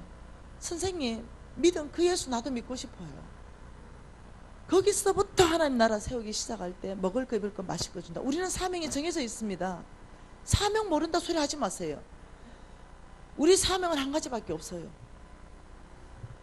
그 길이 어떤 길인지는 몰라요. 어떤 사람은 교사든 어떤 사람은 의사든 어떤 사람은 법조하든 어떤 사람은 서비스하든 내처럼 사업을 하든 무엇을 하든 우리의 사명은 한 가지입니다. 하나님 나라 확장입니다. 그분의 의를 우리를 통하여 드러내는 것. 부정직한 삶에서 정직하게 살기 시작하면 하나님의 의가 나를 통해서 드러나기 시작하는 것. 모든 세상 사람들은 부정직하게 사는데 나는 어떻게 해요? 정직하게 사는 거예요. 그게 뭐냐? 예수 믿는 사람이 나를 통해서 하나님의 의를 드러내는 거예요. 이런 사람을 하나님은 쓰신다고 예레미야서에서 말씀하고 있는 거예요. 여러분 예레미야서 한번 봐보십시오. 51장 말씀 한번 봐보십시오.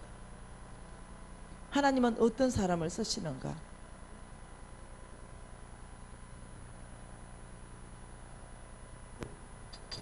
1절 같이 한번 읽어보십시다. 여호와께서 예레미야 51장 1절입니다. 여호와께서 이와 같이 말씀하시되 보라 내가 멸망시키는 자의 심령을 부추겨 바벨론을 치고 또 나를 대적하는 자 중에 있는 자를 치되 내가 타국인을 바벨론으로 보내어 키질하여 그 땅을 비게 하리니 재난의 날에 그를 에워싸고 치리로다. 자, 이 말이 무슨 말입니까? 이 말씀은 여러분 작은 바벨론을 하나님이 일으켰습니다. 바벨론. 여러분 이때 바벨론은요 뭐 이 정도 생각하면 됩니다. 남한 우리나라 정도 생각하면 돼요. 그런데 아수르를 바벨론 남한 같은 나라를 일으켜서 아수르를 쳤다. 이거 불가사한 일이에요. 아수르는 어떤 나라냐? 쉽게 설명할게요. 중국과 인도와 뭐 러시아 땅덩어리 합해 놓은 정도로 생각하면 됩니다.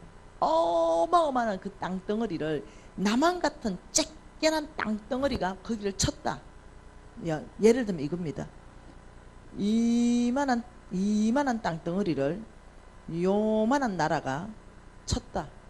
그래서 굴복시켰다 이 말이에요. 요게 바벨론이에요. 바벨론. 그리고 이게 아수르입니다. 근데 놀랍죠. 이 일이 일어나 버렸어. 이 바벨론을 일으켜서 아수르를 쳤다. 와, 참 놀랍죠. 어떻게 일으켰을까요? 어떻게? 고레스 왕을 또 페르시아 고레스를 일으켜서 멸망시켜 버리는데요. 하여튼 역사의 주인은 하나님이십니다. 이거 역사로서는 도저히 이해를 못합니다. 그런데 오늘 말씀에 이렇게 말합니다. 내가 멸망시키는 자의 심령을 부추겨서 바벨론을 치고 나중에 바벨론 아수르를 다 점령하고 이게 바벨론이 됐죠. 바벨론이 됐어요. 근데 이것도 쳐버리죠. 이 바벨론 누가 칩니까? 고레스. 페르시아 고레스를 일으켜서 바벨론 완전 또 멸망하는데 이 또 고개 요만해요. 나라가. 하여튼 희한한 일들이 나라 안에 있었습니다. 90년도 못 갔습니다. 이 큰 나라가. 바벨론 90년 만에 무너졌어요. 이거 불가사리한 일이에요. 이 엄청난 일에 역사상에서 밝힐 수가 없는 거예요. 이런 일이 있을 수 있다는 게.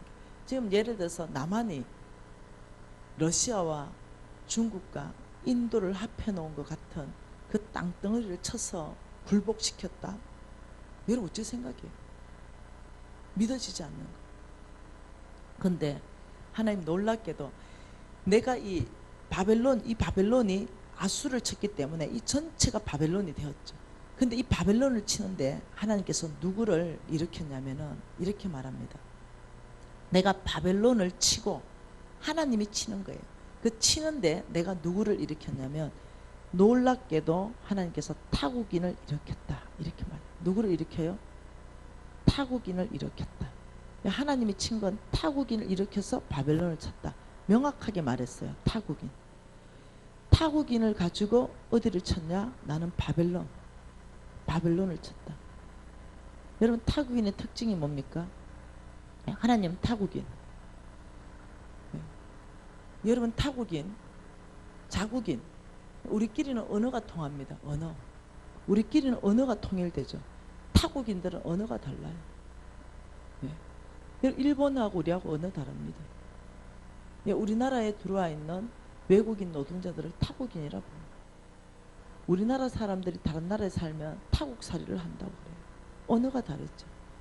여러분 그 사람들하고 우리하고는요 문화가 다릅니다. 전혀 다릅니다.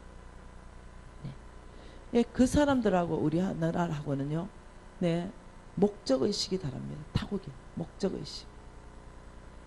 어떤 삶의 원칙들이 다르죠. 세계관, 나를 끌어가는 나의 생각, 세계관이 달라요. 여러분 이게 다 같으면요 자국인입니다. 여러분 자 보십시다. 우리는 몽땅 한국 안에 살아요. 한국을 변화시키고 하기 위해서 우리는 한국 안에서 타국인이 되기로 결정해야만 하나님 우리를 쓰신다는 거죠. 항상 하나님은 이 사람의 능력을 보지 않았어요. 작은 바벨론을 보지 않았습니다. 아수르를 치는데 이 바벨론의 거대한 왕국을 치는데 고레스 왕의 그 작은 페르시아를 보지 않았어요. 그렇듯이 우리의 언어가 우린 예수 믿어요. 우리는 하늘나라에서 온 타국인이에요. 이 땅 가운데 첫날 내가 뭐라 했어요? 우리는 하나님의 형상으로 이 땅에 보내져서 이 땅을 다스리라. 우리는 이 땅에 보내질 때 땅을 다스리기 위해서 하나님을 보내졌어요. 이 땅을 다스려야 되는데 우리가 예수 안 믿는 사람하고 언어가 같다면 어떻게 생각합니까? 예수 안 믿는 사람들이 나 원수 갚을 거야. 용서 못해. 이럴 때 우리도 똑같이 원수 갚을 거야. 용서 못해. 이러면 언어가 똑같은 거죠. 그런데 우리가 타국인이 되기로 결정하는 것은 하늘 언어를 쓰는 거죠. 우리 예수님이 무슨 용서를 못하냐. 7번씩 7번도 해라. 완전한 용서를 해라. 남들이 용서 못해, 원수 갚을 거야, 죽여버릴 거야, 이럴 때 우리는 아버지 용서할 수 있는 마음을 주십시오. 용서하기로 결정합니다. 용납하기로 결정합니다. 더 나아가서 축복하기로 결정합니다. 언어가 다른 거죠. 어떤 사람들은 이렇게 말하죠. 경쟁합니다. 내가 너를 밟고라도 성공할 거야. 근데 똑같은 정신, 같은 정신으로 산다면 자국인이죠. 우리는 어떻게 말합니까? 네가 성공할 수 있다면 내가 뭘 도와줄까? 너의 성공에 내가 진짜 도와주고 싶다. 우리의 목적의식은 하나님의 나라예요. 근데 그들의 목적의식은 이 땅에서 돈 많이 버는 거예요. 목적의식이 달라요. 근데 우리도 그들처럼 목적의식이 이 땅에서 그냥 돈 많이 벌고 잘 사는 게 목적의식이라면, 그렇다면 어떻게 해요? 그 사람하고 똑같은 자국민이에요. 세상에 속한 사람. 삶의 원칙이, 그 사람들은 목적의식이 돈 많이 버는 거기 때문에 부정직하게라도 돈 버는 거, 이게 목적이에요. 근데 우리는 어떻게 해요? 하나님이 정직하라 정직하라 정직하라. 부정직한 것은 어저께 말씀해 보니까 죽음을 구하는 것이다. 공평한 추를 쓰고 정직한 저울을 써라. 여호와는 정직한 자의 길을 대로로 준비하시고 그에게 방패가 되어줄 것이다. 끊임없이 말하는 게 정직. 우리는 삶의 원칙이, 경영 원칙이, 세상 사람은 부정직이라면 우리는 정직입니다. 세상 사람은 세금 안 내려고 다 속인다면 아니요, 우리는 적당한 세금을 냅니다. 완전히 다르죠. 세상 사람들이 봤을 때 저것들은 무슨 무리래. 세상 사람들이 봤을 때 타국인이로 보이는 거죠. 말을, 언어가 다르기 때문에. 그 사람들 봤을 때는 우리는 문화가 달라요. 거룩치 못한 문화가 다 퍼져 있는 이 문화에 우리는 거룩한 문화로 나아가는 거죠. 우리는 흥청망청 안 살아요. 우리는 밤새도록 술을 퍼먹고 흥청망청 이렇게 안 하는 거예요. 정신이 나갈 정도로 술을 퍼먹어가지고 비틀거리고 다니지 않는 거예요. 가정으로 들어가야 되지, 이쁜 아가씨 집으로 안 들어가요. 우리는 문화가 다른 거예요. 세상 사람들, 정말 안타까운 것은 목사님이지만 세상 문화와 똑같은 문화 안에 똑같은 언어를 쓰고 똑같은 삶의 원칙을 쓰시는 분을 내가 볼 때는 속이 뒤집혀 버리는 거예요.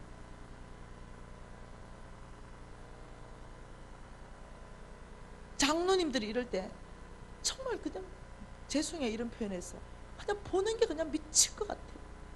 하나님이 장로로 기름 부어 세웠는데 어떻게 이렇게 하냐. 너무 그 장로 보면서 우리 하나님이 얼굴이 똥칠 되잖아. 똥칠. 우리 예수님 얼굴이 똥칠 되잖아요. 뭐 낱말할 거 뭐 있습니까? 내 망하기 전에 딱 내 모습이죠. 나를 통해서 우리 예수님, 우리 하나님이 욕먹었죠. 부정직하고 불의하고. 제가 망하기 전에 우리 하나님 얼굴에 똥칠한 사람 아닙니까? 제가 철저하게 회개하고 돌이키면서 저는 내가 망한 것이 내 인생 가운데 가장 큰 선물입니다. 내가 안 망했다면 내 여전히요 부정직하게 사업했을걸요. 돈을 위해서. 겉으로는 하나님 나라 얘기하지만 내 진짜 속은 나의 영광, 나의 돈, 성공, 이런 거였을 거예요. 그 적당한 헌금. 아니 남들은 10% 하는데 나 30% 하면 됐지. 저는 평생 30% 헌금했던 사람이에요. 뭐 그 정도 하면 됐지. 그런데 세상보다 더 세상 사람처럼 목적의식 가진 거 포장했을 뿐이에요. 하나님이.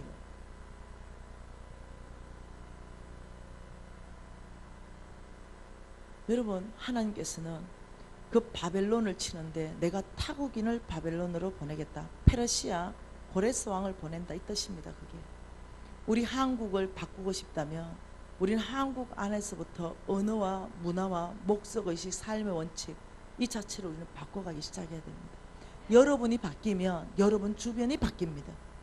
그들이 바뀌어 나가요. 왜? 타국인이 되기 시작하면 그 땅이 비게 돼요. 그런 내 옆에 있는 사람들이 더 이상 언어를 그렇게 거칠게 못 씁니다. 내가 딱 가면 내 앞에서 그런 언어를 거칠게 쓰는 사람 없어요.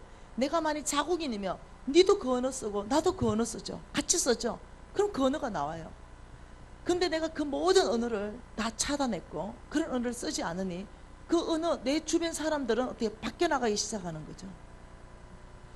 그리고 끊임없이 내가 목적의식이 뭔지를 얘기하고 끊임없이 얘기할 때 이 주변 사람들도 함께 동화돼 가기 시작하면서 그 땅에 네, 세상 사람으로 가득했던 그 바벨론 이러면은 세상을 상징하거든요. 그 세상 사람으로 가득했던 사람들이 점점점 바뀌어가기 시작하고 전도되기 시작하고 그 땅은 하나님의 나라로 바뀌기 시작하는 거 지금부터 할 수 있다는 거예요. 그 직장 안에서부터 할 수 있다는 거예요. 가정 안에서부터 할 수 있다는 거죠. 가정 안에서부터 세상 언어를 쓰고 세상 문화와 세상 가치관과 세상의 목적의식을 자녀한테 심어준다는 거예요. 예수 믿어라 이러면서 뭐라는지 압니까? 고3이 딱 되면 무슨 교회 가냐? 학원 가라. 고3인데 이래서 대학을 갔어요. 대학 딱 가서 교회 가야지 이러면 뭔 소리요? 아버지가 학원 가라 했는데 말 안 듣습니다. 고3 때 아이들 다 놓쳐버리는 거예요. 더 중요한 게 학원으로 가르쳐버리는 거죠. 그래 놓고 잡으려고 그러죠. 대학 가서. 그래 가서 대학 가서 열심히 예수 믿어라. 아니요. 더 중요한 게 대학이라고 가르치지 않았습니까? 아버지가. 애들 다 나가버립니다. 우리가 그렇게 밀어넣는 거죠. 무슨 일이 있어도 학원이 중요한 게 아니라 주일은 주의 날이다. 네가 주의를 지키고 그 대학 못 가도 네가 주의를 지켜야 될 것이다. 하나님을 떠나서 그 대학 들어가면 뭐 한단 말이냐? 우리 어머니 했던 말입니다. 우리 어머니 했던 말. 대학 안 가도 좋아. 교회 가. 대학 간다고 하나님이 쓰는 게 아니다. 여러분 보면 가정 안에서부터 여러분이 타국인이 될 때 그 가정 전체가 하나님 나라로 바뀝니다. 여러분 우리는 하나님 나라에서 보내심을 이 땅에 받았습니다. 하나님의 형상으로 만들어졌고 이 땅을 통치하고 다스리게 우리를 보내셨다고 말씀하셨어요. 여러분 가정 안에서부터 바꾸십시오. 단어를 바꾸세요. 이제 말하는 거 스타일을 바꾸세요. 여러분 가정 안에서부터 문화를 바꾸세요. 가정 안에서부터 끊임없이 쉐어하세요. 나는 무엇을 위해서 살고 있는가? 우리는 어디로 가게 되는가? 아이들이 젖어듭니다. 아이들 신앙 안 좋은 거 말하지 마세요. 다 부모 신앙 안 좋으니까. 아, 우리 아이가 왜 이런지 모르겠대. 왜 모르겠어요? 왜 모르겠어요? 그 부모를 보면 딱 알지. 왜 모르겠어요? 제 인생 가운데 가장 많이 투자한 것은 우리 아이한테 투자했습니다. 말할 때도 제가 욱할 때가 있어요. 세상 단어가 확 튀어나올 때가 있어요. 그때 제가 삼초를 참습니다. 아버지 제 입에 자물쇠를 채워주십시오. 제가 하늘나라 언어로 대답하게 해주십시오. 왜요? 머시마를 키웠기 때문에 얼마나 뚜껑 열리게 했을 때가 많겠어요. 그때마다 제가 적시로 대답했으면 그는 눈을 다 뽑아버렸을 거예요. 네. 여러분 머시마 키워보면요, 예, 뭐 야리끼리한 이런 잡채책 본다니까요. 고신 오대인데 야리끼리한 잡채 보면은요 내 속이 불이 나버리는 거예요. 그때 우리 유진 아빠가 이렇게 대답합니다. 우리 유진이하고 유진 아빠하고 둘이 대화를 했어요. 야리끼 너무너무 이쁜 자매가 잡지책에 나오는 거예요. 네. 그 우리 유진이가 이렇게 말했어요. 중학교 때로 기억됩니다. 아빠, 와, 이 하나님의 글작품을 좀 보래. 얼마나 아름다운지. 와, 아빠, 나는 하나님이 사람을 가장 아름답게 지은 것 같아. 너무 아름답다 이러면서 보니까 야리끼리 하는 거예요. 너무 이쁘긴 해요. 근데 아빠가 막 웃으면서 와, 과연 우리 하나님의 걸작품이다 이런 맞장구를 막 치고 있어요. 그래 둘이 잘 보고 있더라고요. 팔은 어떻게 빠졌고 다리는 어떻게 빠졌고 몇 대 몇 비율이 맞고 얘기하더니 아빠가 교육하기 시작하는 거예요. 그 아이야, 내가 과일 깎아서 딱 가니까 유진아 엄마 한번 봐봐. 떡 봐요. 야, 이 자매가 빛남이 반딧불이라며 너네 엄마의 빛남은 태양이다. 엄마의 저 아름다움은 이 없어질 육체에 있는 것이 아니라 그 내면의 하나님을 뜨겁게 사랑하는 저 사랑이 엄마를 저 빛나게 하는 것 좀. 너의 엄마의 빛은 태양이다. 이 자매에 비하면 이 자매는 보니 반딧불에 불과하다. 유진아, 네가 엄마의 아름다움이 태양이고 이 자매가 반딧불이라는 걸 알게 될 때 장가가라.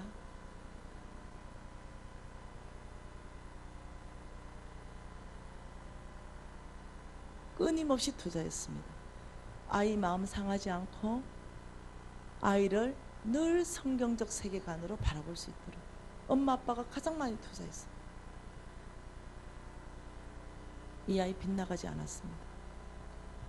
약간 흔들릴 수는 있죠. 그러나 반듯하게 믿음의 아이로 너무 아름답게 자랐어요. 어저께 간증했죠. 여러분 어떻게 사실래요? 정말 하나님께서 세상을 무찌르는데 바벨론을 치는데 세상 안에 하나님의 나라를 세우는데 이때 누구를 쓰느냐? 하나님은 타국인을 쓰십니다. 같은 정신, 같은 언어, 같은 문화, 같은 목적의식 살고 있는 그 세상의 사람들을 들어 쓰지 않습니다.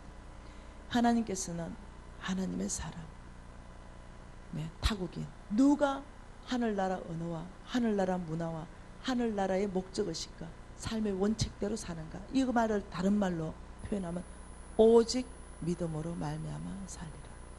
오직 믿음으로 사는 사람.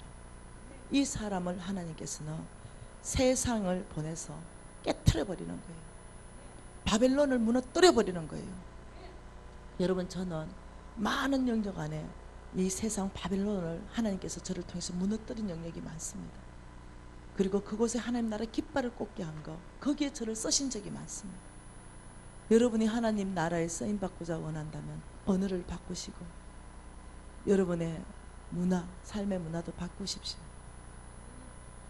여러분이 타국이, 세상이 봤을 때 타국이, 여러분의 동료들이 봤을 때 저 사람은 타국인이야. 아, 저 뭐야, 저 인간은 이 세상 사람이 아닌 것 같아. 어디서 왔대?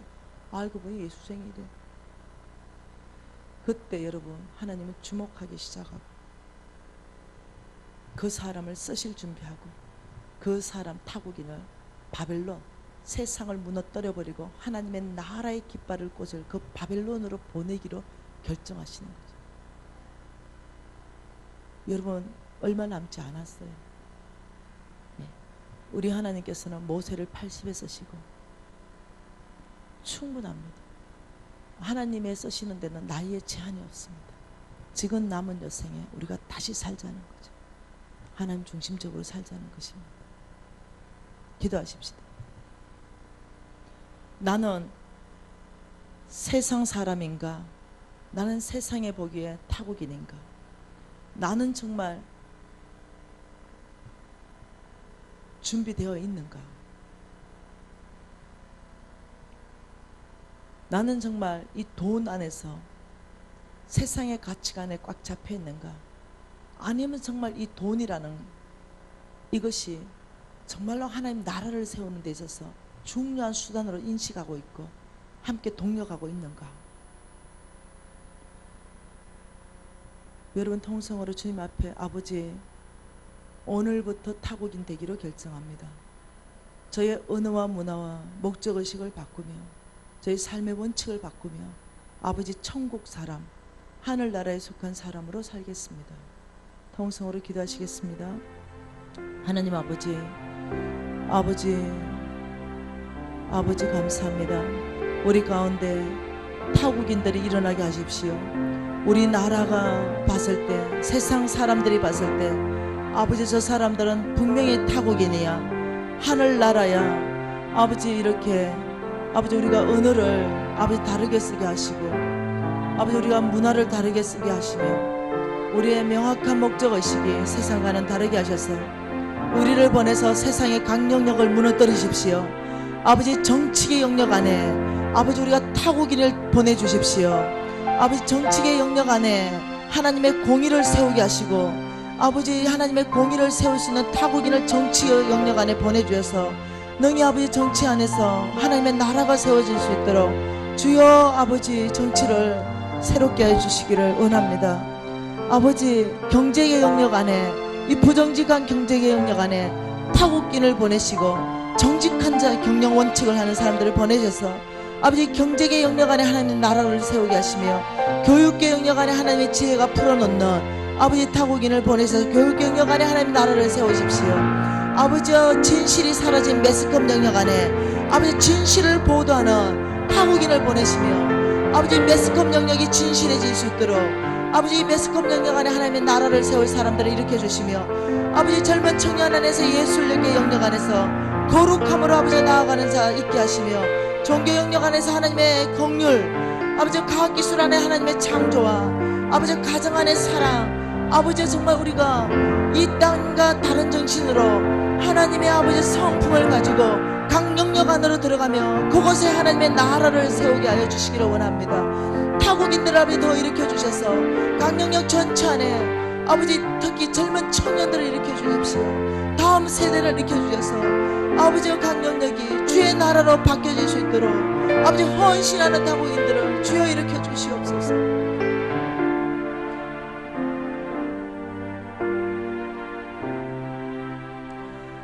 하나님 아버지 모든 족속으로 제자를 삼으라고 말씀하신 이 말씀 안에 우리가 아멘으로 응답합니다. 아버지 각 영역 안에 하나님의 성품이 드러날 수 있도록 아버지여 우리가 타국인으로 살 수 있도록 아버지 우리의 길을 인도하시며 우리가 결정하는 삶을 살 수 있도록 아버지 우리를 인도하십시오.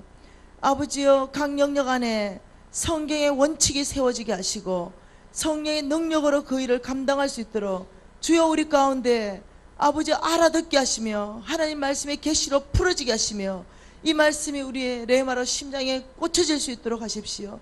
늘 하나님의 말씀 앞에 항복하게 하시며 아버지 말씀대로 살아낼 수 있도록 은혜 베풀어 주시옵소서. 예수님 이름으로 기도합니다. 아멘.